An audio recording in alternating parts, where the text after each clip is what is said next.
Yadav film प्रस्तुति। Rahul Yadav film प्रस्तुति।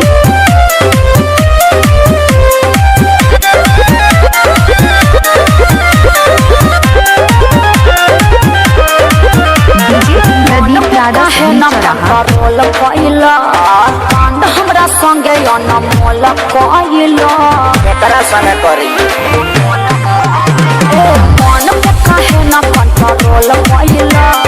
कांड हमरा संगे अनमोल कइला अरे बड़ा मजबूर तू दीवाना कइले गौरा कहे का हमारे कराना में ते पगली लिखाइले हमरा से सुंदर थोड़ी मिली उतले चपला पेन्ही मिले चली आइले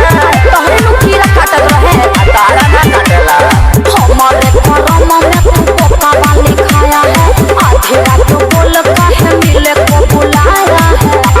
डीजे प्रदीप यादव फिल्म का भइल रे आ धइले नु बा का कइल रे तबे पाँव हम आवत रहनी तिया बाबू ताके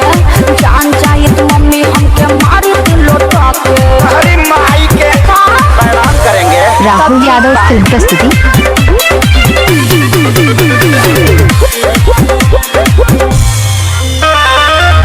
दुआरा पर खेलत रहे बाबाजी छोटा का भाई हो आइल पानी मिले हम लुकाई हो भाइयों कम नहीं दूर के लुटीनवा पिले मोरा बाजी तोहरा ला फूल लेके आईनी भर खाची अरे फूल सुगला से काम चली सोरमी के सब होता पार कइले कैसे कैसे ओइनी बाबा खारा खाइले डीजे प्रदीप यादव फिल्म ते बनारी लिखाइले चुप रहो ऐसा मत बोलो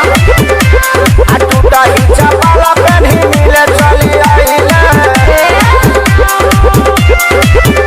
अरे हमारे करम में तू पोकावा लिखाया है आधी रात बोल काहे मिले को बुलाया है चरे खातिर राहुल यादव फिल्म प्रस्तुति।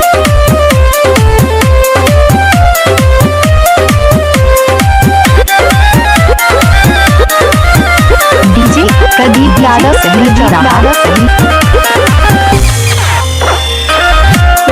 बानी मन सहारा दिल में पानी छपल चेहरा छोड़ी निहारे लचपल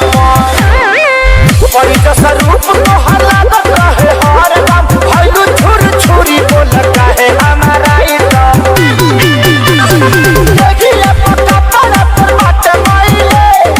अखिलेश के सारी तुला बोला खाइले राहुल यादव फिल्म प्रस्तुति। मारा में छुछु नारी लिखाइले